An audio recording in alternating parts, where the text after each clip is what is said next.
Hello, viewers and learners.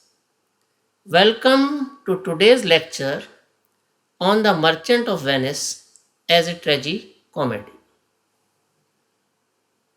Broadly, dramas can be differentiated from other forms of writing by dialogues, as drama's main aim is action, while in short story and novel, it is narration. So there are always dialogues in drama which may not be there in other prose writings like short stories and novels. Broadly, dramas or plays can be divided into two: comedies and tragedies. The basis of classification of the plays or dramas into tragedies and comedies is based on the ending of the play. If the ending is favorable and happy for the main characters, then it is a comedy.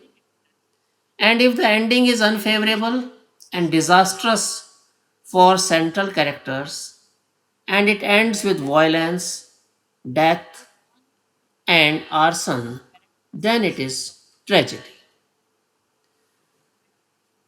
The forefather of plays is believed to be Aristotle, who was a Greek and who has written a work basically on tragedies, which is entitled Poetics.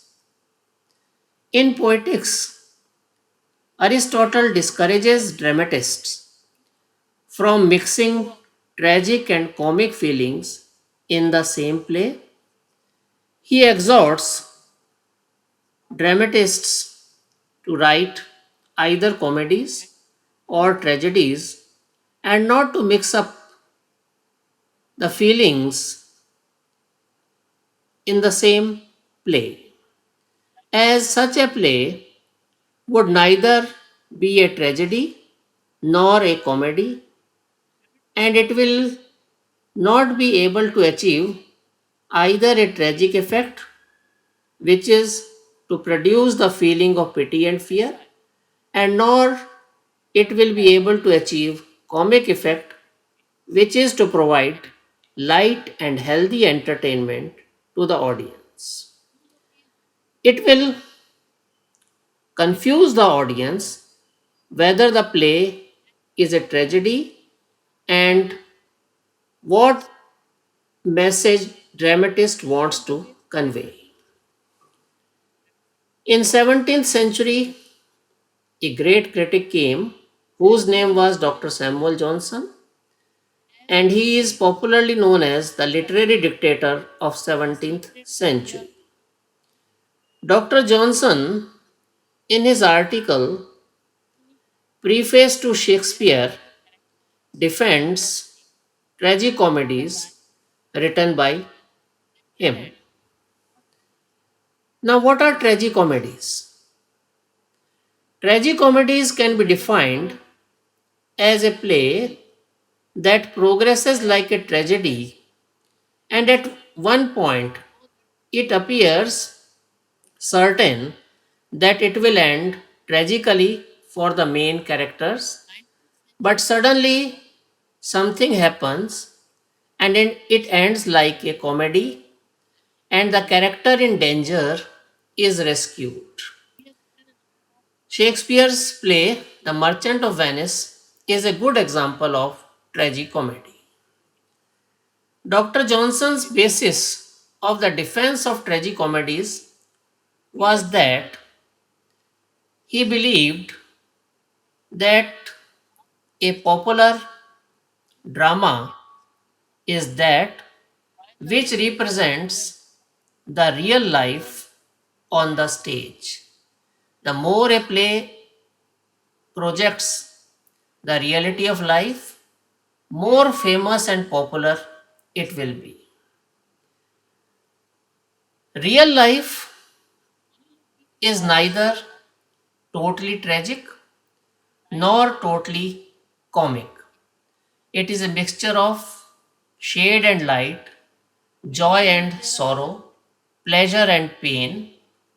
So, such a play is close to real life, which represents different feelings that can be experienced by a human being in his life. So, Dr. Johnson believed that tragicomedy is closer to real life. And as it is closer to real life, because even the worst character has some element of goodness in him, and even the best human being has some shortcoming in him.